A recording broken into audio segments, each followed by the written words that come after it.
Well, good morning or good afternoon, wherever you are.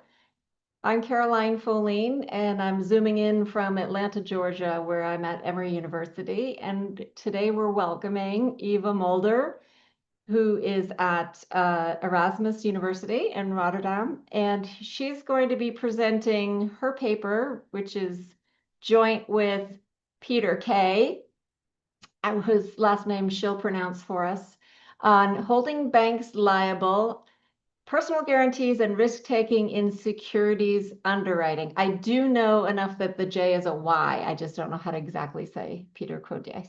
So, the rules of the game for today is pretty simple. We've got 40 minutes of presentation uninterrupted from Eva, unless you have something really urgent.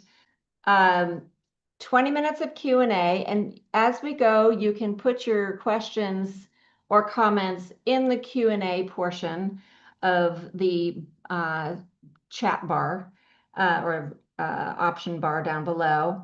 And then when we're finished with the formal 1 hour portion, we'll have an extra 15 minutes for extra innings, people who want to hang on and join the discussion live.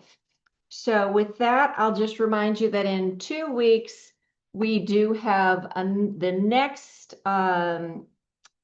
International Macro online webinar, and that'll be October 8th with Francesco Molteni from EUI, and he'll be talking about international banking flows and financial crises, and Catherine Schenk from Oxford will be chairing that session.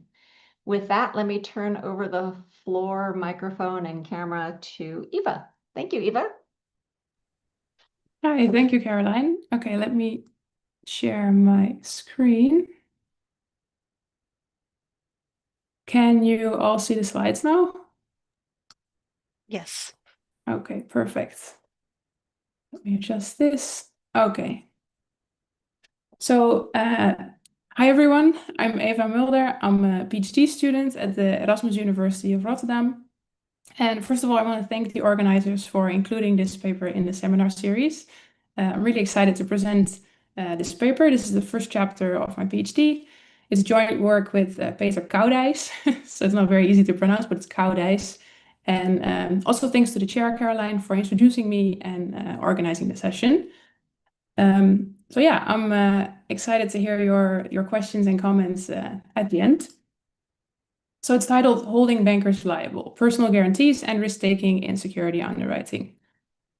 So I don't think I have to convince you why we should care about bankers' liability or why we should hold bankers liable. We know that banks are risky and that bank failures have big negative externalities. Now, we have seen historically that bank failures can have severe economic consequences, but we also know that bank failures are not a thing of the past. So even in 2023, we had Silicon Valley Bank failing.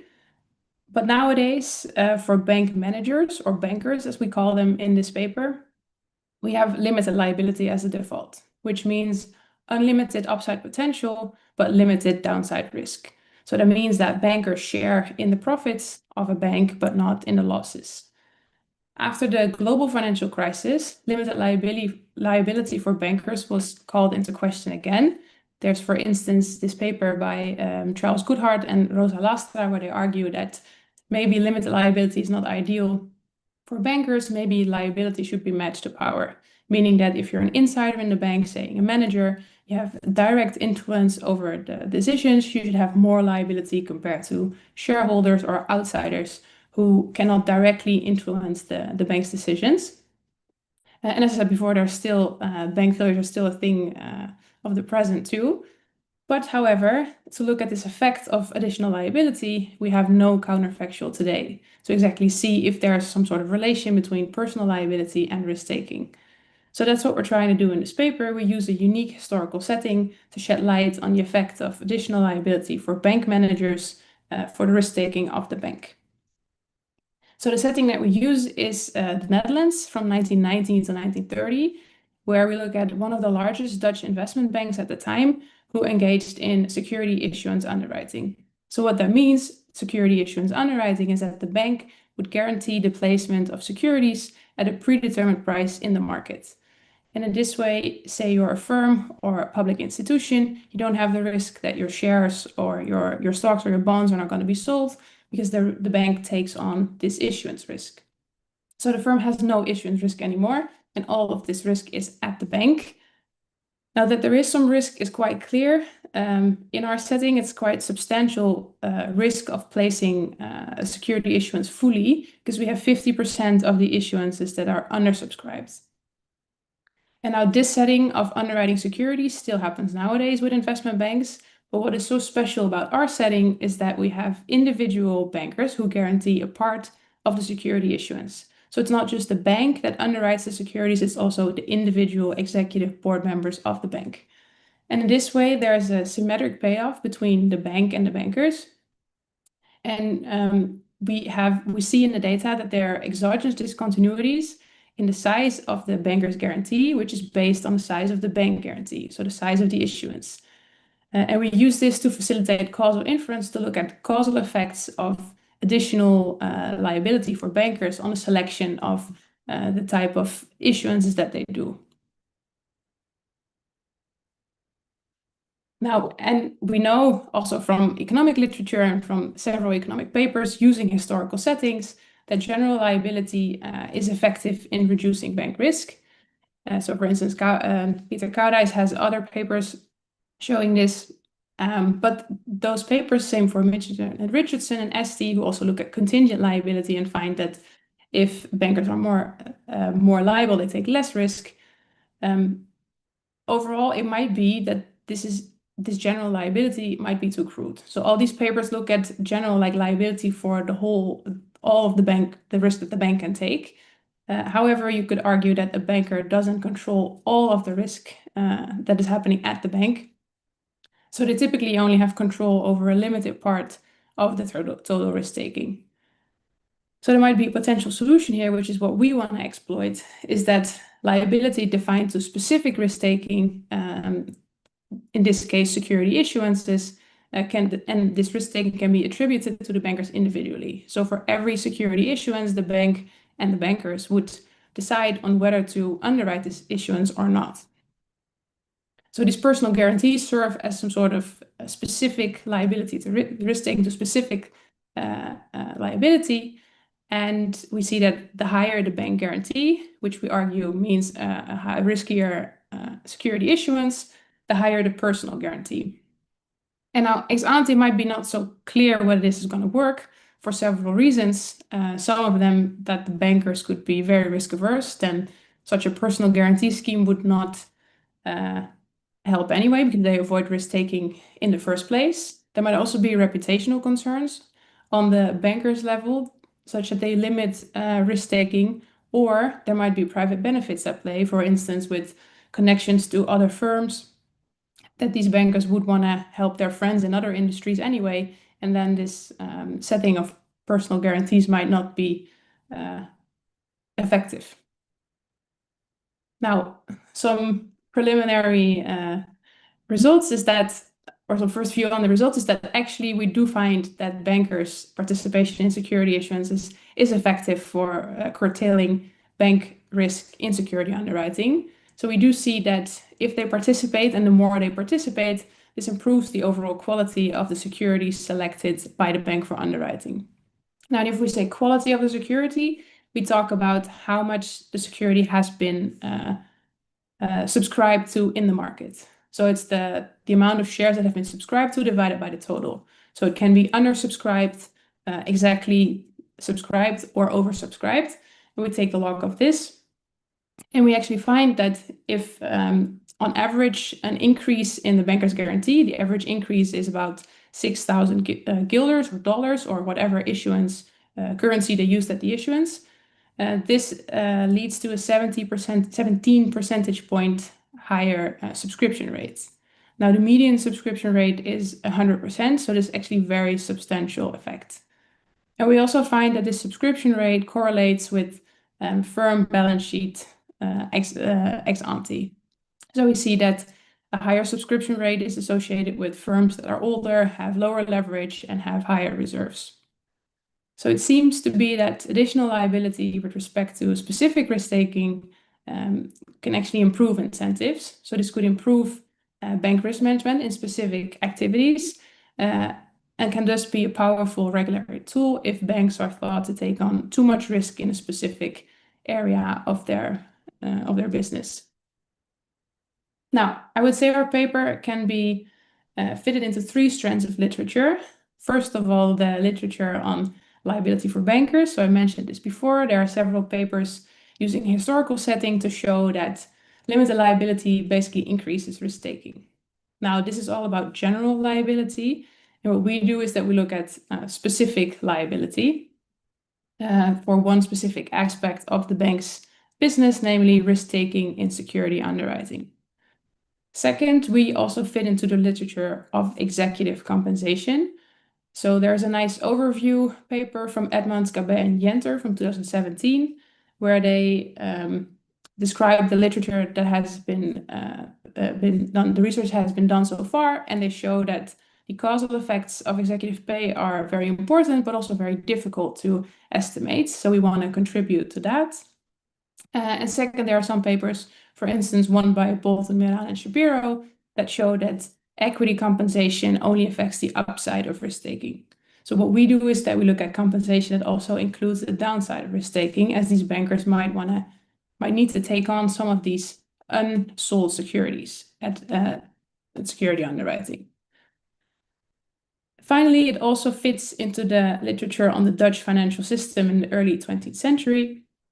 There are several papers showing the importance of the Dutch corporate network in the 1920s, and there are a lot of interlocked directorates, so meaning a banker is also on the board of a firm, and a firm executive might also be on the supervisory board of a bank.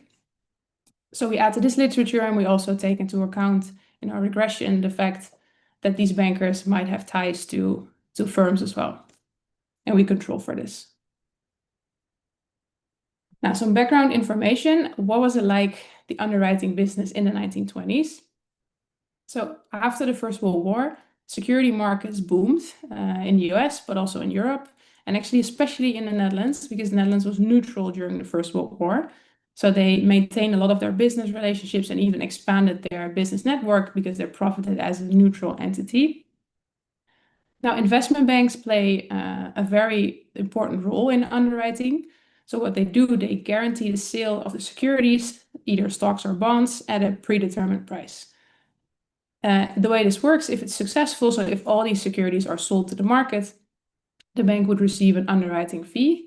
In our sample, that's about 3% of the bank guarantee. But in the case of failure, which of course more interesting for us, the bank needs to buy these unsold securities and retain them on its balance sheet to sell them at a later stage, possibly. But that's very uncertain ex ante. And we see in our sample that it's 50% of the cases that are not fully subscribed, and 40% have a subscription rate below 90%. Now, in this case, so the upside would be 3%, this underwriting fee, but the downside could be up to 100% depending on how much securities have been sold in the market. And we do have instances where there are only a few shares sold, so basically the whole issuance needs to be taken up by the bank. So this outcome to security issuances, contrary to today, it was very uncertain, and this exposed the bank to substantial risk. Now, the bank that we look at is the Nederlandse Handelmaatschappij, which is one of the largest and most prestigious Dutch banks at that time. It was established by King William I in 1824 to facilitate the colonial trade between the Netherlands and the Dutch East Indies. So it really started off as a trading firm, and only at the end of the 19th century, it gradually moved towards banking.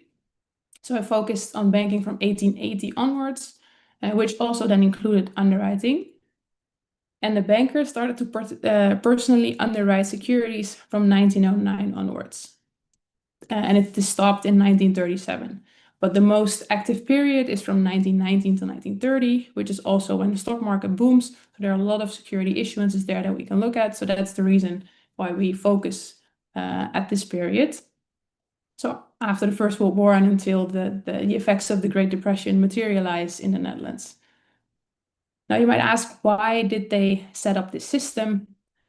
Well, there was a compromise between both the bankers and the supervisory board, because the bankers often complained, so what we see from the archival documents, often complained about low levels of fixed pay. They did have a bonus, but this was very uncertain and also quite low. But the supervisory board was very reluctant to increase this bonus because they saw the risk that bonuses could potentially fuel excessive risk-taking. So as a compromise, they decided to set up this personal guarantees in underwriting, as this was quite a risky undertaking for the bank, and it was also a way for the bankers to earn a bit more money. Now, this wasn't the only Dutch bank at which this happened. We have evidence from the secret minutes where the Dutch, the NHM, the Nederlandse Handelmaatschappij, extended participations to other banks and boards of banks too.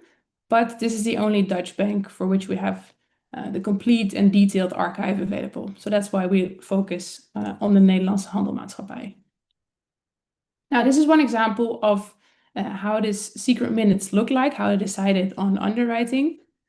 So these are the secret minutes from the 9th of September 1926, where you see that the president of the bank, Johannes Karel van Aalst, is present, as well as two directors and the secretary. Now you see two names have been crossed, which means that those two directors weren't present at that meeting, but they still participated in the underwriting, which shows that it was really a collective effort and not something that the bankers could opt out on.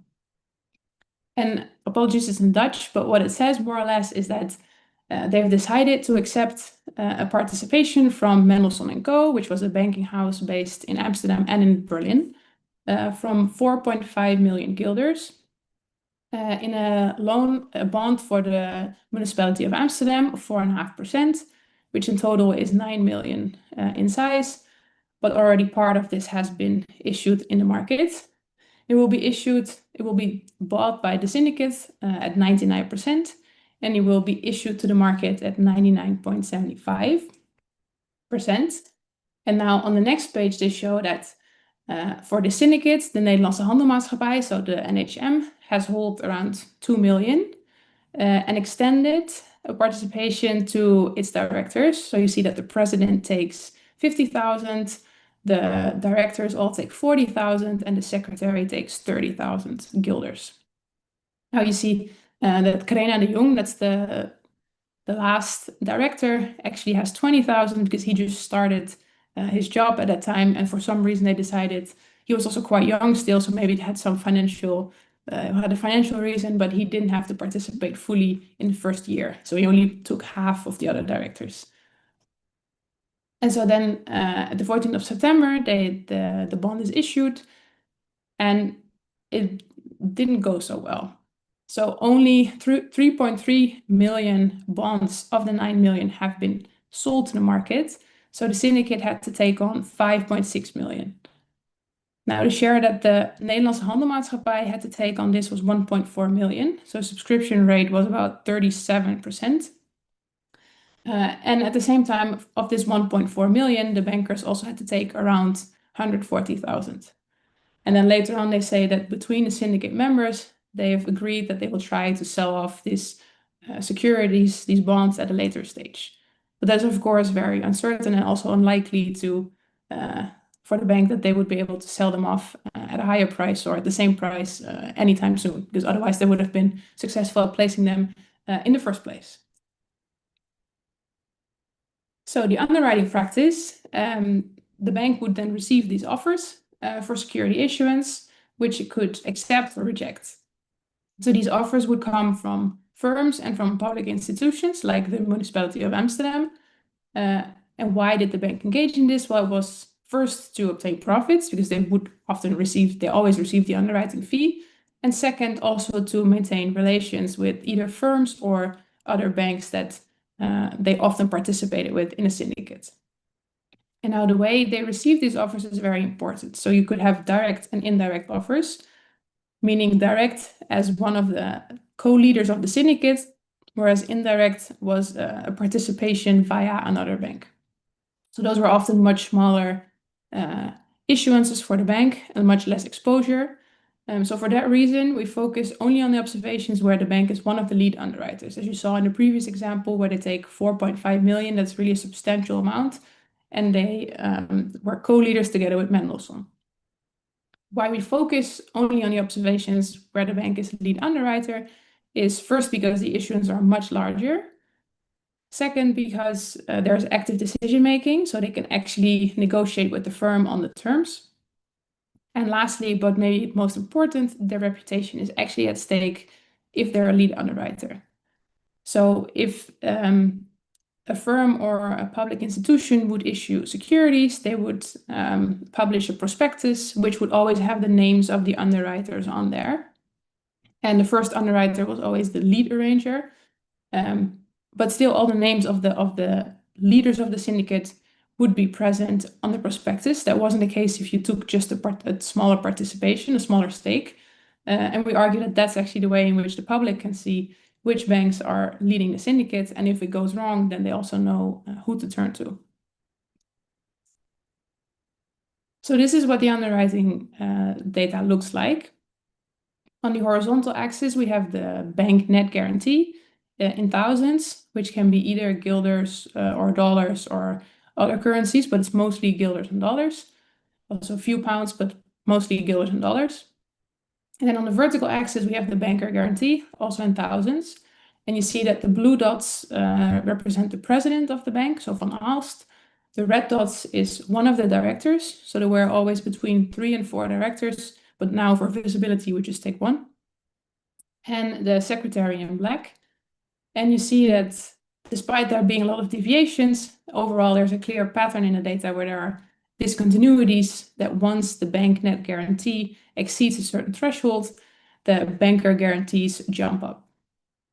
And what you can also see from this is that there seems to be a fixed ratio between what the president would underwrite, what the director would underwrite, and what the secretary would underwrite. Now, unfortunately, we don't have the exact description of this step function or rule in the archive. They didn't write this down explicitly how they arranged this, but we can infer a step function from the data, which is what we do based on the bank issuance amount. So if the bank exceeds a certain threshold, then the banker guarantees jump up. So you have these discontinuities at certain round numbers, like 1 million, 1.5, 2.5 million. And we use these observations where there's a fixed ratio between the president, the directors, and the secretary of the bank, where the president takes 100%, the directors take 80% of the president's amount, and the secretary takes 60%. And in that way, we find two-step functions for 2 periods. So we have the first period from 1919 till 1925, which includes a banking crisis, and is mostly domestic issuances that the bank underwrites. And then from 1925 until 1930, there seems to be a different rule. There's a stock market boom. There are more foreign issuances. And most importantly, in 1925, the directors increased their their fixed pay, their base salary. So it seems to be tied to this, that once they have a higher fixed pay, they reduce actually their exposure in underwriting. So what we do is that we exploit this discontinuity in the step functions to look at the effect of personal guarantees on the selection of securities for underwriting. So this is what the rule looks like. The red are the step functions. The red line shows the step function for 1919 to 1925, and the blue line for 1925 to 1930. Here I only show the median director, which is the median of these 3 to 4 directors during the period, just for visibility. And you can see that the red line, so the first rule was steeper and had bigger jumps, and also fewer jumps, whereas this blue line, so after the fixed pay has been changed for the directors, is slightly lower and more gradual. Now, of course, you might argue that these step functions are random, and it's just by chance that we find this rule in empirical patterns. So to address this concern, what we did is we created 10,000 counterfactual data sets, taking a random draw from the error term, and we computed by clustering, by k-means clustering, a rule for every of these 10,000 data sets, and then compare this rule to the actual observations. And we see that for both rules, so for 1919 to 1925 and 1925 to 1930, that actually our rule, which is the red dotted line, 95% of the time outperforms a random rule. So we would argue that the rule that we have is not just a random thing, but it's actually, there seems to be a very clear pattern in the data, not just some random choice that we make. So about the data, we hand collect and manually digitize all the security issuance data from 1919 to 1930, which is all from the Dutch National Archives. So we look at the secret minutes of the executive board. We have syndicate books where you see the exposure of all the bank directors and the result of the syndicate. We have yearly reports to the supervisory board where the bankers explain about how the syndicate has evolved, whether it has been resolved already or whether it's still ongoing in case of an unsuccessful issuance. And we have from Van Os yearbooks, firm balance sheets, and the prospectus of security issuances.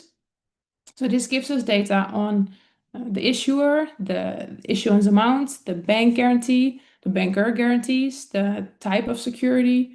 We have maturity and coupon rate in case it's a bond. We have the underwriting fee, the success of the issuance, so the subscription rate, firm leverage, firm age, profitability, and reserves. And so this data from 1919 to 1930 gives us 561 unique issuances, of which 251 have banker guarantees. Now, as I mentioned before, we focus only on the issuances where the bank is one of the lead underwriters. So that's the case for 1,418 observations or 243 security issuances, because we expanded by the number of directors, and 215 of those have banker guarantees. So you already see that for the ones where they only have a participation, the number of banker guarantees is much lower. So they're really also mostly personally guarantee underwriting if the bank is one of the leaders of the syndicate.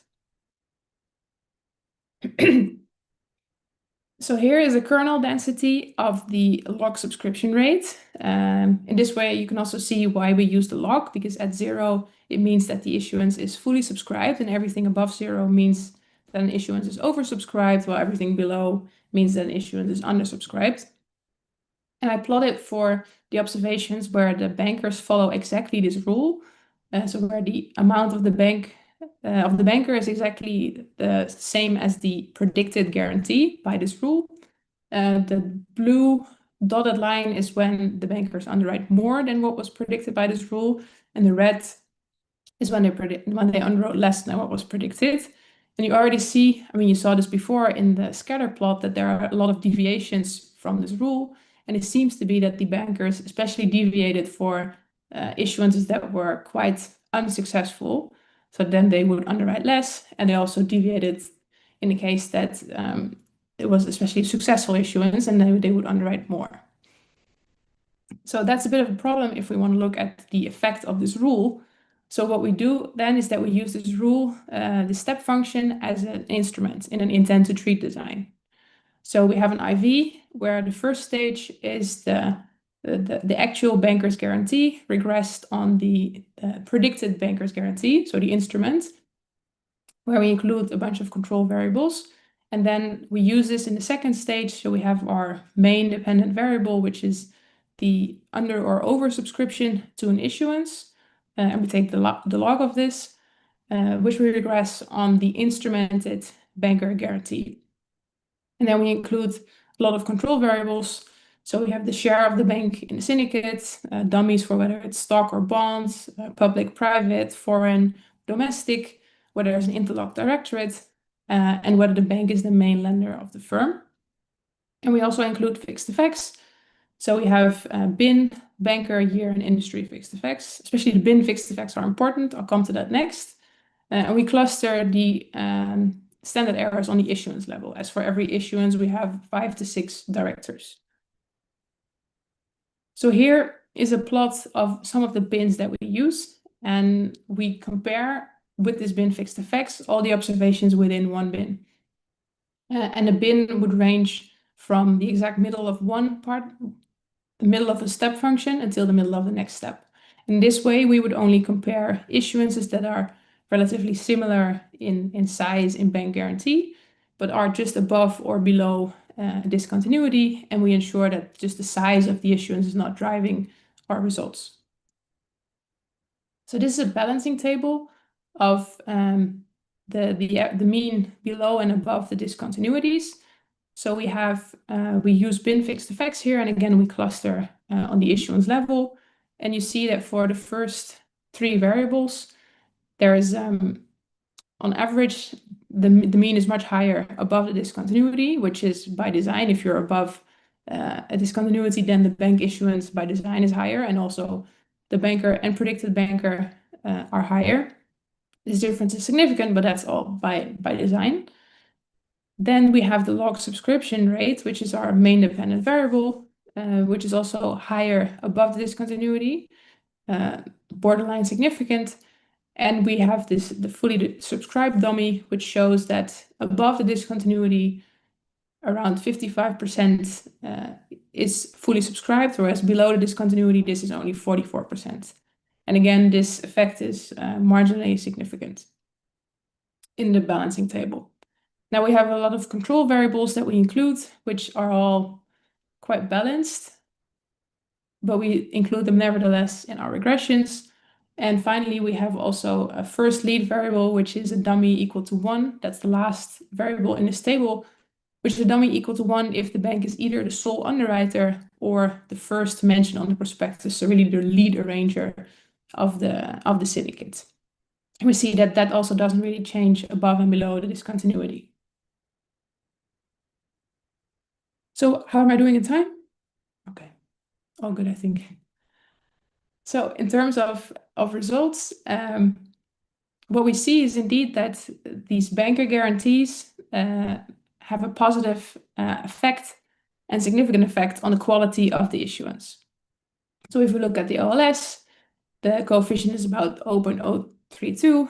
This is slightly lower if we use the IV, which seems to suggest indeed that the bankers especially deviated from the rule in these cases where the issuance turned out to be more successful.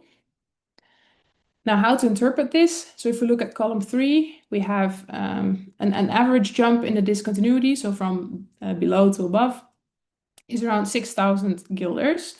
If you interpret this coefficient of 0.026, this reflects 17 percentage point higher subscription rates. Now, again, compared to this median of 100% subscription rate, this is actually quite a substantial effect.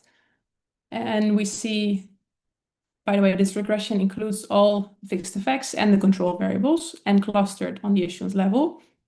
And we see in the fourth column that the first stage is highly significant and the F is above 50, so it seems to be a strong instrument. Now, what we also see is that, especially when the bank is the first lead, these effects are even higher. So in that case, an average jump in the discontinuity leads to a 29 percentage point increase in the subscription rate. So it really seems to be the case that the bankers select better issuances for underwriting if their own exposure is higher, especially if the bank is the first lead and thus has more discretion in choosing which firms to underwrite and for what amount. In this case, we only have 1,000 observations because that's a smaller sample. And we see that the F statistic is slightly lower, but still high enough for a strong instrument.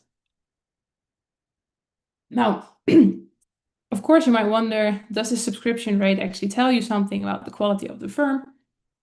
And we see that it does. So in these graphs, we have firm financials, so firm balance sheet information of the year before the issuance. So this was also available to investors at the time. And we have debt over total assets, the log of firm age, and reserves over total assets. And we see that the blue line are the successful issuances, so the subscription rate of 100 or higher, whereas the red dotted line are the unsuccessful issuances. What we see is that these higher subscription rates are correlated with firms that have lower leverage, are on average slightly older, and have also slightly more reserves compared to the unsuccessful issuances. And so we also look at whether the banker guarantees change in that respect compared to firm financials, firm riskiness ex ante. So in this first column, we have the same regression as before, where the main dependent variable is this log subscription rate, and where we see that the coefficients are actually much higher, especially for the OLS compared to the main sample. So it changes from 0.32 to 0.44.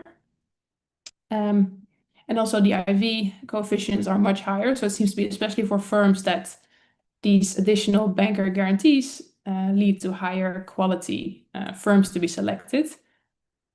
Now, if we look at age or leverage or reserves, which is what we do in column 2, 3, and 4, we do see that on average, a higher banker guarantee is often, it leads to firms that have, selecting firms that have on average a higher age or slightly older, but all these effects are not significant. So again, they also select firms that have lower leverage and have higher reserves over total assets, but all these effects are not statistically significant.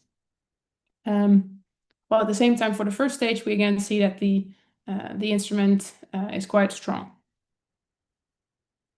So to sum up, we in this paper use a unique historical setting to analyze the effect of personal guarantees on bank risk-taking in security issuance. And we show that when bankers commit to a predetermined rule, they select higher quality issuances, which is higher subscription rates ex post. And this is also correlated with firm risk ex ante. Now, you might ask, is this selection or is this effort from the bankers? That's what we're still working on. So at the moment, I'm collecting price data for the securities that have been issued for the months after the issuance to see whether it was actually the banks putting in more effort to ensure that these securities would be fully sold to the market, or whether they just selected better firms ex ante. So we seem to have some correlations with higher subscription rates and better firm financials ex ante, but looking at price data will give us hopefully more evidence into that.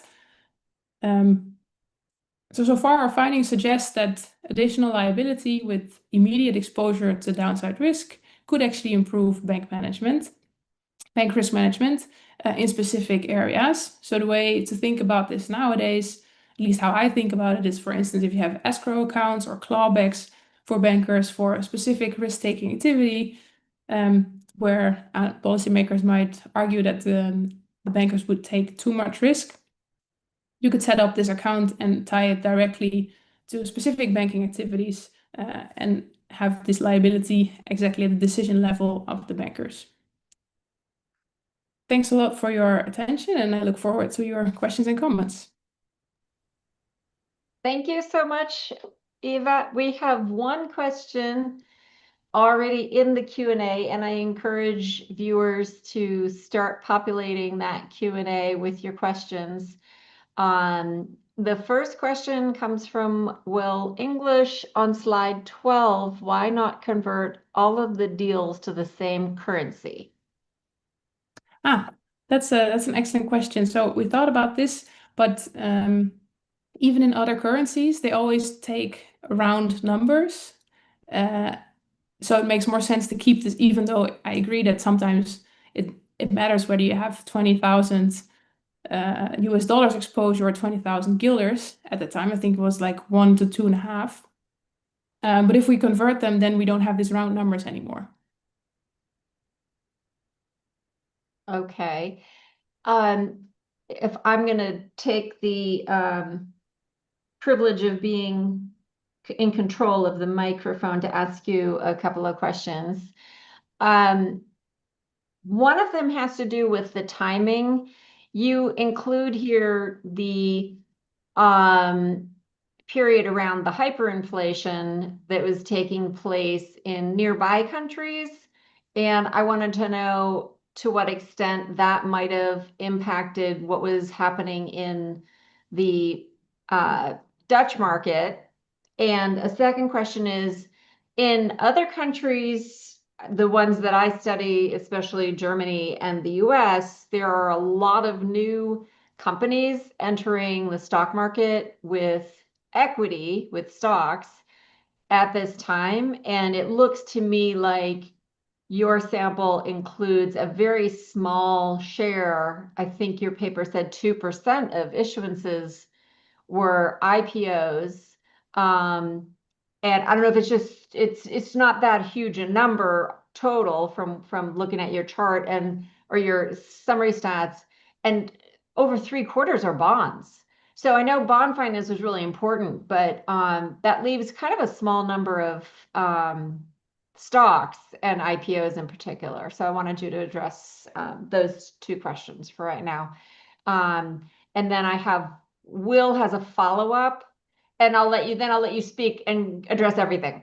Will's follow-up is, could you try allowing for different steps in the different currencies? It seems like the risk is different for $1,000 versus 1,000 guilders.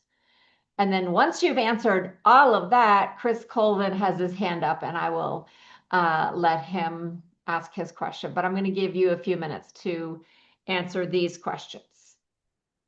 Yeah, thank you so much. Okay.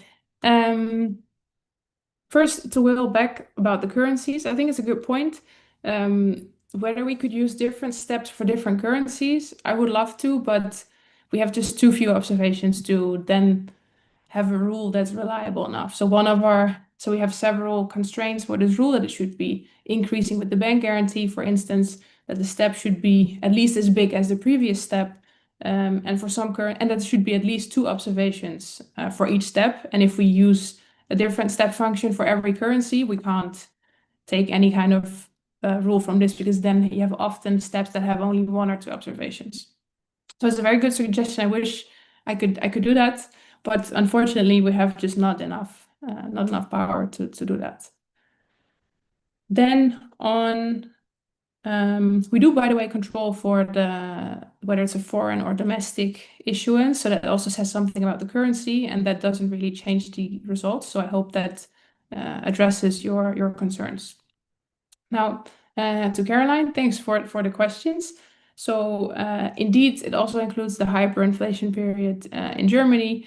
We actually do have a lot of German issuances in the sample, so a lot of German bonds, mostly bonds actually, from both firms and cities and states. And this happens mostly after 1925. So that's probably why in the first period we have mostly domestic issuances, because then there's the Dutch banking crisis, but also the hyperinflation. And only afterwards, the Dutch banks turn more towards foreign issuances. And I also think it actually was one of the reasons why maybe some of the German institutions and German firms went to the Netherlands, because we had relatively stable economic conditions, especially after the banking crisis.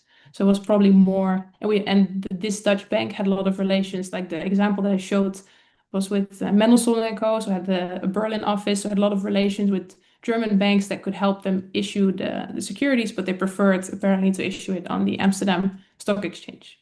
So you just said most of it's after 1925, but then also because that would have been stabilized already. Germany was already stabilized in 1925. But then you said there's another round after the banking crisis of 1931. So that's true. That's interesting. Yeah, you're right that already then some part of it has stabilized. yeah. So I'm not exactly sure whether these German firms anyway thought maybe it's for better safe than sorry. Yeah. Let's also issue in the Netherlands. So that's maybe one downside, that we don't observe whether they also issue a similar amount in another country, right? That could be the case. Okay. Well, that's interesting. We should talk offline about that. Because there are tons of new issues in Germany. So that would be interesting to compare. Yeah, definitely. But then you said again, by contrast, after the banking crisis, there was a huge drop in trading in Berlin. So I'm wondering, are you saying there was a uptick in Amsterdam of German firms? Yeah, exactly. That seems to be at least for the bank that we observe, which I would argue is quite representative, as it's one of the largest universal banks at that time. Right. Oh, fascinating. Okay. Yeah. And in terms of your other question about what about other countries where there are a lot of stock IPOs? at the time. It's true we have only 3% of IPOs in the sample, very few. We do have, so yeah, the majority is bonds, but we also do have seasoned equity offerings.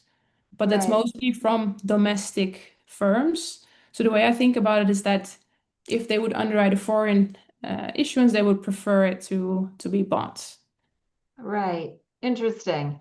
So that suggests, though, that you would expect the IPOs to be the riskiest of the of those three categories, and so there was relatively little of that. So when you're differentiating risk, I mean, obviously there could be junk bonds, but um, that's already mostly eliminating the riskiest category because they're untested equities. Yeah, They yeah, make up a very small share of the sample. I have two. Okay, so Chris raised his hand, but I don't see a question in the chat, so I'm gonna read you the two questions, and then I'll let Chris ask his question live. So Mary Tone Rogers asks, "Hi Mary, when studying the syndicate underwritings of JP Morgan from 1880 to 1912, we find that Morgan allotted syndicate participations to subject matter experts, likely supporting successful flotations. For example, he included Thomas Edison in the General Electric underwritings. Subject matter experts appeared more frequently in informationally intensive underwriting, such as subordinated railroad debt, reorganizations, and equities, rather than in sovereign debt, municipal debt, and senior corporate debt. Do you notice similar use of subject matter experts in the bank's allotments of syndicate participations, especially to higher risk securities? And were some of the bankers in your study also subject matter experts in the issuers? that's a great question. I didn't know about that for JP Morgan. Super interesting. So what we see, are there experts in the syndicates? No. I mean, they're experts in the sense that sometimes they are on the board of a firm that they underwrite, but then they also often have to take as a part of the supervisory board, they had to take a stake in the firm. But they're not necessarily, we don't observe outsiders that are an expert on a specific issuance. And to that point, so yes, exactly. You could wonder that maybe it's some sort of signaling that the public or the investors see that a banker is personally underwriting the security issuance, so it must be a good issuance, or this must reveal some sort of information. But we would argue that actually the public wouldn't observe what the bankers take. So the personal guarantees are not observable to the public or to investors. Now these bankers, because on the prospectus they only see the bank underwriters, not the bankers. And the public and the investors, they might know from some of the banks that they would personally participate too, but this is not a credible signal in the sense that it's not verifiable ex post because they couldn't observe this. This wasn't written down anywhere. But it's a very interesting question, and I'll have another look whether we see some sort of different variation in banks underwriting specific type of securities from specific sectors. Thank you. Sometimes you might have seen, we see this in the German case historically before World War I, that there were sometimes networks in the supervisory boards that were structured similarly, it sounds like, to the Dutch ones, where you had more of a network where you would have maybe an engineering firm related to another firm that had related expertise, and they'd sit on the boards. And that also raises the question, did the bankers actually own the equity? Or were they holding it the way the Germans did by proxy? So they were actually sitting on the board as a proxy holder. Yeah, so that's a fair point. What we see is that often if they are also on the board, they take a higher share. So part of it is proxy, but part of it is also so it's not that it substitutes each other, complements in our case. Okay. So Chris has a question. Chris Colden has a question. Let me let him speak. Hello, can you hear me? Oh, I have already, oh, he's got permission to talk. Okay. Chris Brilliant. Colvin is here, and then after him, I have another question in the Q&A to ask you from someone else. So thanks, Ava. I'm here in the office with Philip. We both watched it together. It's progressing great. Your project. We were thinking about your step function and whether it's somehow endogenous to the issue size. So if you are a director and you have this division and you know how much you're going to be forced to take on, you might manipulate the total size of the issue to be above or below the step. And we thought, well, this would be particularly maybe a problem if you are the lead issuer, because you don't actually have influence over the total issue size. But if you are like a secondary participant, maybe another bank is giving you a part of the issue to deal with, it might be less of a problem. So that was our thinking. But then whether they're the lead or not is not a significant variable in your regression. So I don't know. We identified a possible concern, but I'm not sure it is. And what do you think? How much influence did they actually have over the issue size?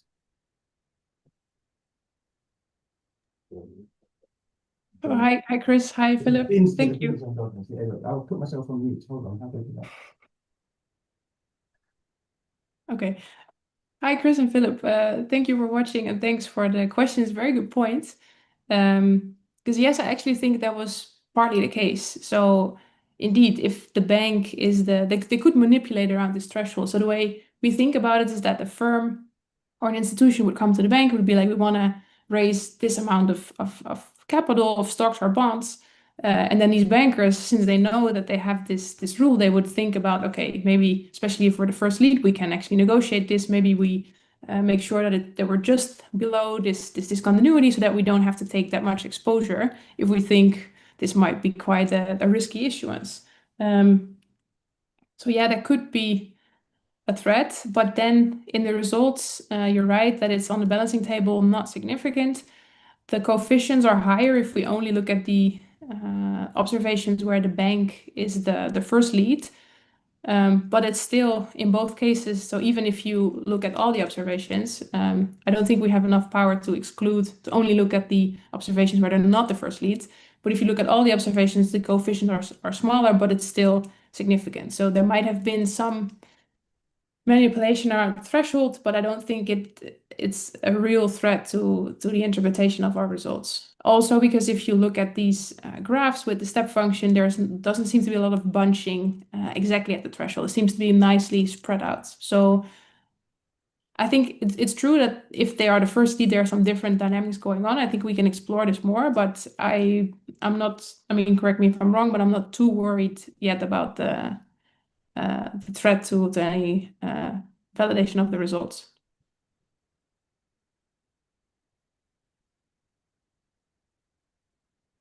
So we have a question in the chat from Hussein Al-Khatani.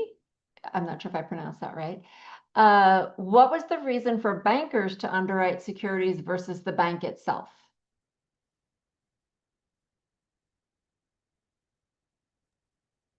So the reason for the bankers also to underwrite the securities is because the security underwriting was quite a risky undertaking for the bank. So in our setting, 50% of the issuance are not fully subscribed, which means that the bank would have to buy these shares or bonds on its own.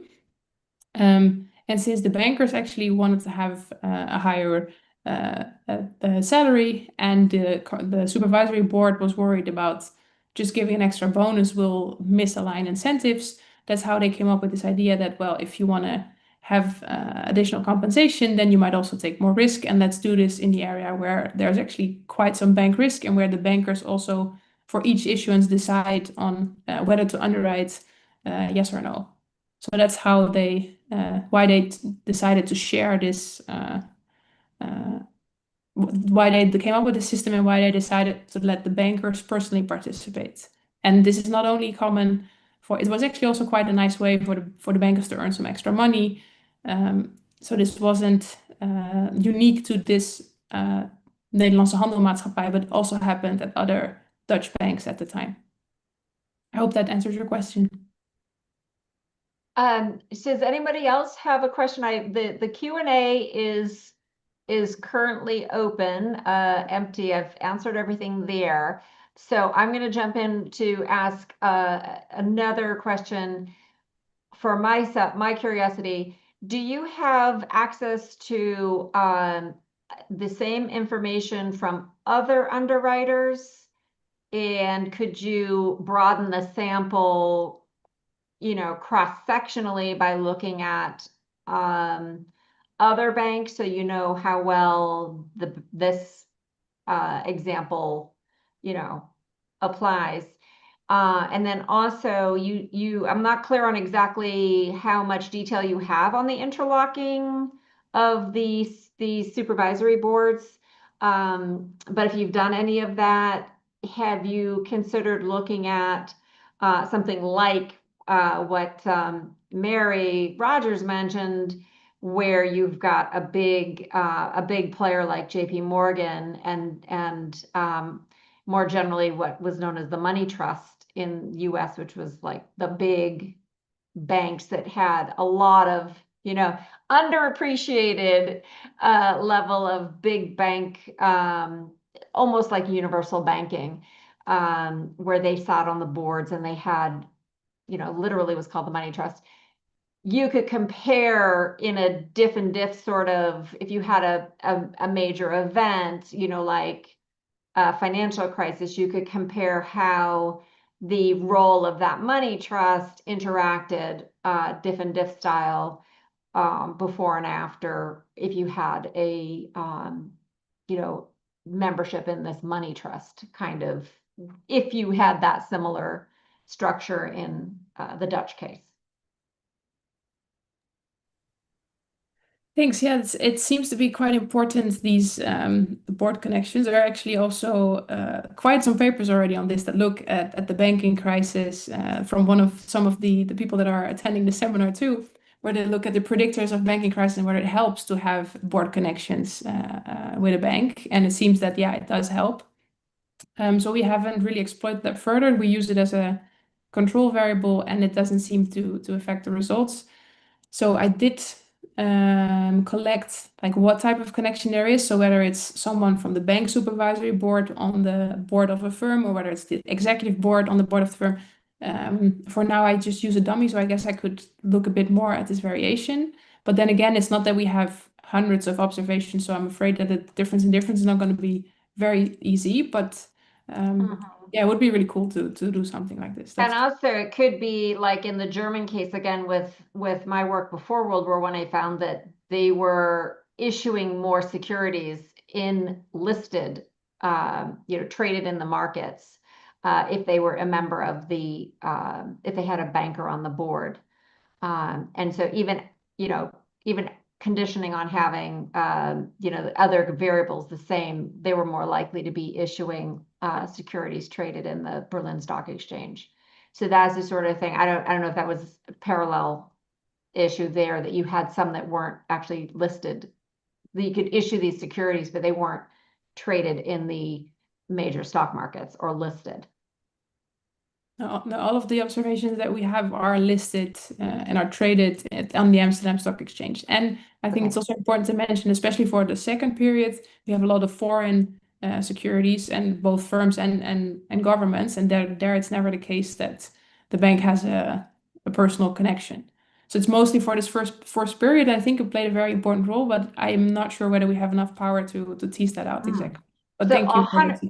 All of them are listed on the Amsterdam Stock Exchange, you're saying? Yes. Yeah. Oh, okay. So there was not a large population of unlisted firms, or you're just not seeing them? We're not seeing them. No, we only see the ones that are listed. Yeah.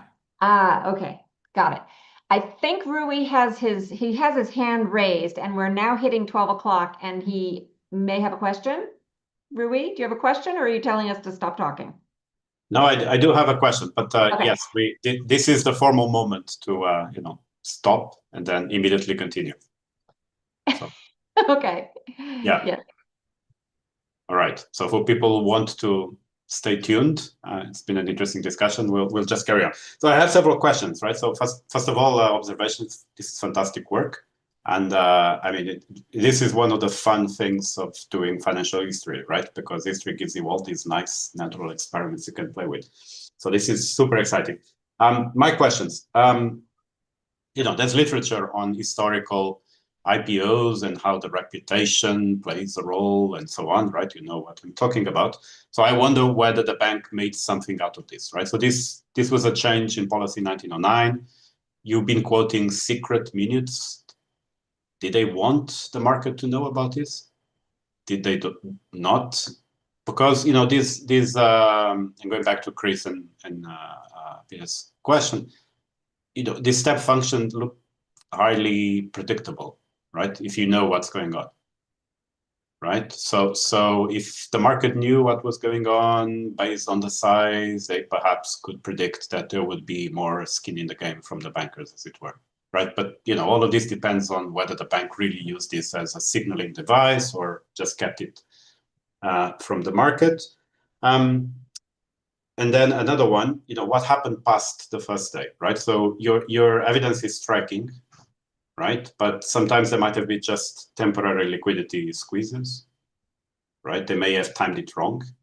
What happened to the price ramp up, right? Of course, the issues that were not fully subscribed, the price crashed, but how long? Actually, how much did these directors, how much were they really exposed? Right? Or was it a question that after a month, everything panned out and it was just, and then finally, how did they fund these things?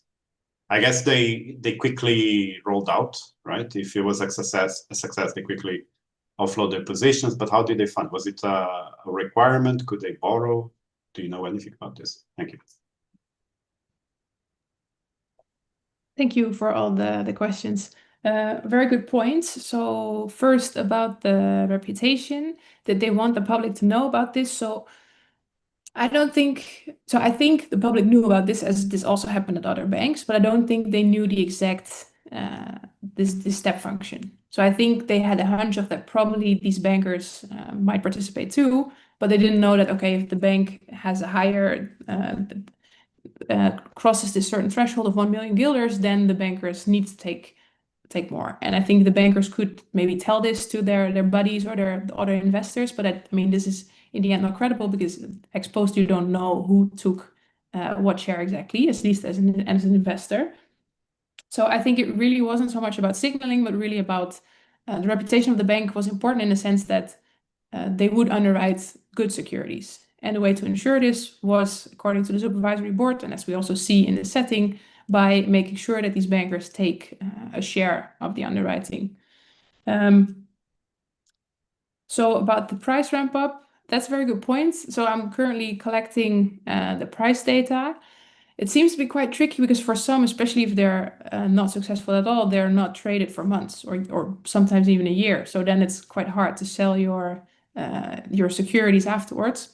And of course, it could very well be that bankers retain the unsold securities, but they might be able to sell them a month later. So I'm looking into this, but so far I would argue that's not the case. And we have some anecdotal evidence from these yearly reports to the supervisory board where they show some syndicates that occurred in 1921 and in 1930 are still ongoing. So they still have these securities on the balance sheet and in the bankers' pockets. So I would say that maybe for some they're lucky and they can sell them off for profit at a future stage, but this is very uncertain ex ante. So in any case, I would say it's a very bad thing for the bankers if they have to take up these unsold securities.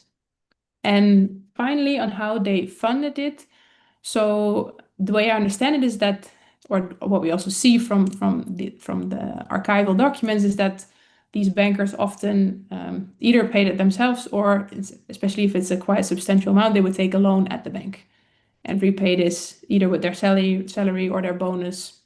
Because sometimes, yeah, as I mentioned, the secretary had an annual salary of 8,000, and then if your exposure of 5,000, you need to pay that up immediately. That's not so easy. So especially the secretary is known for having had huge debts at the bank because of the security underwriting.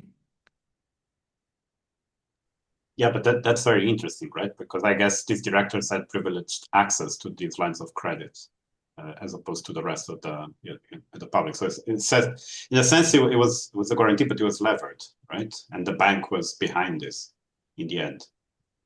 It's better than nothing, but it's not exactly the same thing. But anyway, I look forward to the new data, see what happens with the prices, and And just a small observation. It's remarkable because the other literature, mostly on sovereign debt, right? It's a pure separating equilibrium, right? You have a good reputation, you have zero failed IPOs and SEOs here. There's a reduction in noise, but it doesn't disappear completely. So maybe that's why they didn't want to publicize this in obvious form, because then they would be, tying not only their reputation, but their capital too obviously to the market. Good. Chris wants to come back. Very, very interesting. You mentioning going into debt to participate, and they're borrowing from the bank. I was wondering, can you get hold of those data at all? But even if it's not systematic, I know. I think there was some discussion about the secretary, and did the whole scheme not collapse in the end because it got too much for them basically to participate? So is there some indication longitudinally about how much they're going into debt, and did that influence the change in the step rule after, was it 25 when they changed the rule, all that kind of thing? I'm wondering whether you thought about these issues. So we couldn't find anything on the debt that the bankers would take at the bank. We only know that probably it happened this way for the secretary because he had financial issues when he retired, which was in 1933, I think. And then this debt that was still also outstanding needed to be settled. So he needed to repay even once he retired from the bank. We only observe it for him. So there are some documents with the correspondence between him and the president when he retires, and where he also complains about this riskiness of underwriting and how now he's left with so much debt and he doesn't know how to repay it.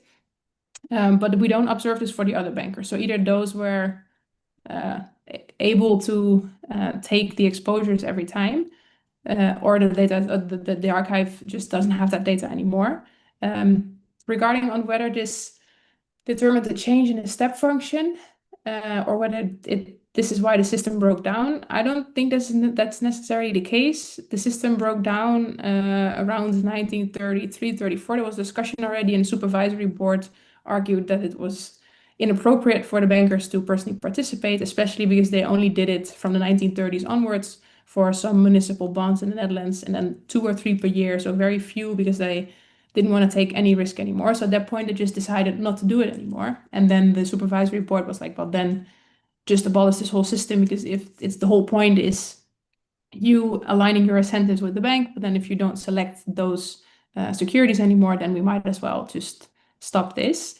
So I don't think it's necessarily had to do with how much debt they would get at the bank. I think this secretary showed how it could be done, but he was also, I think, an exception in the sense that he was just financially not so prudent with his money.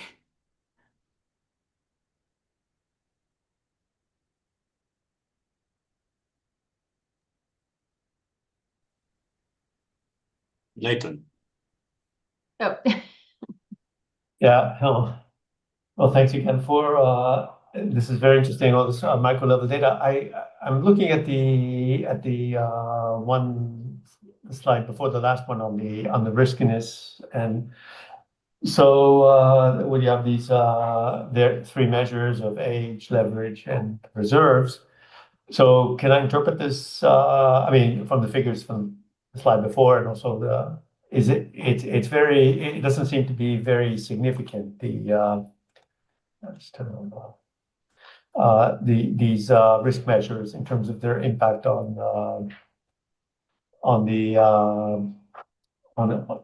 at all, right? So it seems like very kind of minimal. barely significant impact. So how do you interpret that? And again, going back to the questions before, I guess in the signaling versus what happens after the day after these things are issued, to what extent this is effort rather than so once you have a greater guarantee, you kind of make a little bit more effort to make this successful. And only following Rui's question, only I say afterwards we see whether this was actually good or bad IPO or not in terms of pricing the ramp up afterwards. So it's more about effort than actually. So they select something they know that they would. I mean, of course, but then they also make an effort on the margin to get this thing, because all these results are very marginal. Like it's significant, but again, the riskiness measures are marginal, but also the total impacts in terms of how much of the R square you're explaining of the variance in these things by the direct effort is about 6% or something. So is it really, again, this signaling or being kind of risk averse, or is it on the margin being a little bit more active in trying to get this thing issued? Thank you for the question. Yes, I think so. The way I think about it is that it's really selection, but I agree with you that we need price data to show this even better. So and I think that's also why the results were so in sometimes a bit marginal, because especially for the firms, because you see ex ante, you have firm financials and you might select on the ones that you think are going to be best, but still this security issuance is very uncertain, right? You see 50% of the issuance fail. So I think it's a predictor, but it's not the only predictor. And in that sense, I also think it's mostly about the selection and not about the effort, because there's just so much noise at the same time in the market that it's hard for the bankers. First, I don't think they can signal. And second, they can put in effort, but still it depends on market conditions, on demand from investors and from outside, on, I don't know, hyperinflation in other countries. It can be many things that, like, it's the roaring 20s in the US. So I think it can be many things that influence the success of the issuance. In terms of firm graphs, yes, it's true that I think that's also why if we show the table with the banker guarantees and the firm financials, that these results are not significant and also not super big. But these graphs, we show them just to show the correlations. Like, we don't claim anything causal here, but we just show that it seems to be the case that even though it's a slight difference, they do correlate the success of the issuance with how old the firm is, or how much leverage it has, or how much reserves. And yeah, the effects are small, but so is the sample. And I think there are just many other unobserved things going on at the same time, that the fact that we still find something is very telling for how important these guarantees were for the bank risk taking in security issuances. Yeah, just a comment, or you can use people. I think first related to this bunching, and you related to bunching. I mean, there are formal tests for this, so you don't have to eyeball it, I guess. I mean, the literature has formal tests for bunching, so you can see whether it just rule it out or not. So put in a footnote or something. But it can be done formally. Definitely do that. Fair enough. Yeah. We are now at the 12:15 or 6:15, depending on your perspective, time. And that marks the end of our extra innings, but it's up to you whether you want to keep chatting.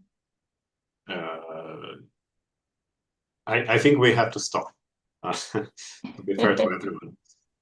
Okay. And all right. Reminder, about 2 weeks from today, we have October 8th, Francesco Molteni, speaking about international banking flows and financial crises, and Catherine Schenk from Oxford will be chairing that session. So be sure to register, sign up, and sign in. All right.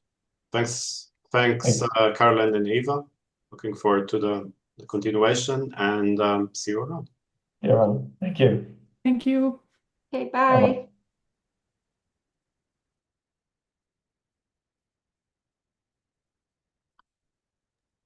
Oh, I thought someone was going to kick me out and I wouldn't have to Thank you for organizing, Caroline, for chairing the session. Oh, you're welcome. It was fun and nice to chat with you. And yeah, let's follow up because I have some interesting data that might be useful for comparing in the German and US